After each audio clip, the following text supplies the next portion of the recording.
Then the whole assembly rose and led him off to Pilate. And they began to accuse him, saying, "We have found this man subverting our nation. He opposes payment of taxes to Caesar and claims to be Messiah, a king." So Pilate asked Jesus, "Are you the king of the Jews?" "You have said so," Jesus replied. Then Pilate announced to the chief priests and the crowd, "I find no basis for a charge against this man."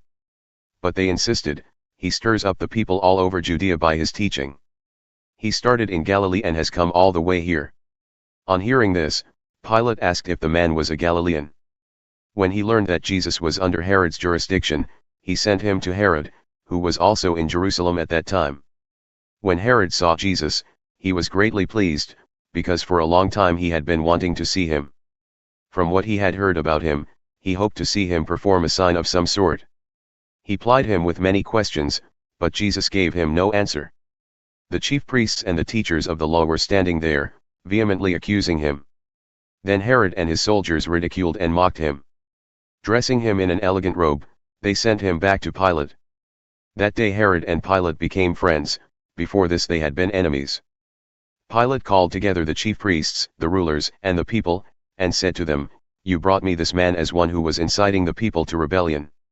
I have examined him in your presence and have found no basis for your charges against him.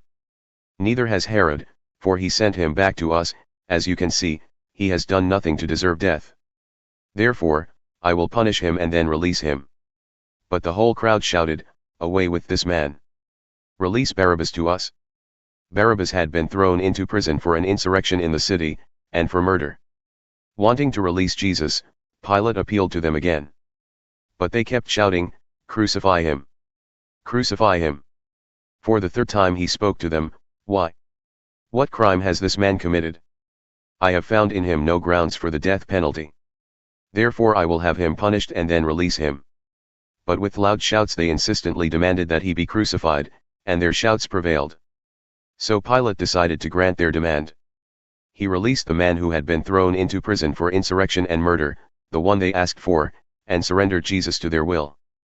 As the soldiers led him away, they seized Simon from Cyrene, who was on his way in from the country, and put the cross on him and made him carry it behind Jesus.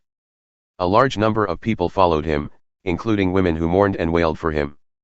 Jesus turned and said to them, "Daughters of Jerusalem, do not weep for me, weep for yourselves and for your children. For the time will come when you will say, 'Blessed are the childless women, the wombs that never bore and the breasts that never nursed.' Then they will say to the mountains, 'Fall on us,' and to the hills, 'Cover us.' For if people do these things when the tree is green, what will happen when it is dry?" 2 other men, both criminals, were also led out with him to be executed. When they came to the place called the Skull, they crucified him there, along with the criminals, one on his right, the other on his left. Jesus said, "Father, forgive them, for they do not know what they are doing." And they divided up his clothes by casting lots. The people stood watching, and the rulers even sneered at him. They said, "He saved others, let him save himself if he is God's Messiah, the chosen one." The soldiers also came up and mocked him. They offered him wine vinegar and said, "If you are the king of the Jews, save yourself." There was a written notice above him, which read, "This is the King of the Jews." One of the criminals who hung there hurled insults at him, "Aren't you the Messiah? Save yourself and us." But the other criminal rebuked him. "Don't you fear God," he said, "since you are under the same sentence. We are punished justly, for we are getting what our deeds deserve. But this man has done nothing wrong." Then he said, "Jesus, remember me when you come into your kingdom." Jesus answered him, "Truly I tell you, today you will be with me in paradise." It was now about noon, and darkness came over the whole land until 3 in the afternoon. For the sun stopped shining, and the curtain of the temple was torn in two.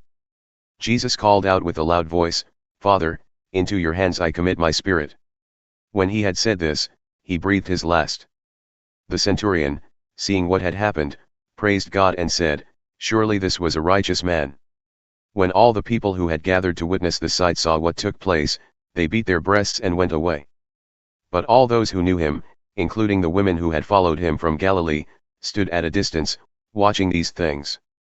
Now there was a man named Joseph, a member of the council, a good and upright man, who had not consented to their decision and action. He came from the Judean town of Arimathea, and he himself was waiting for the kingdom of God.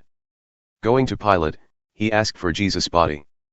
Then he took it down, wrapped it in linen cloth and placed it in a tomb cut in the rock, one in which no one had yet been laid.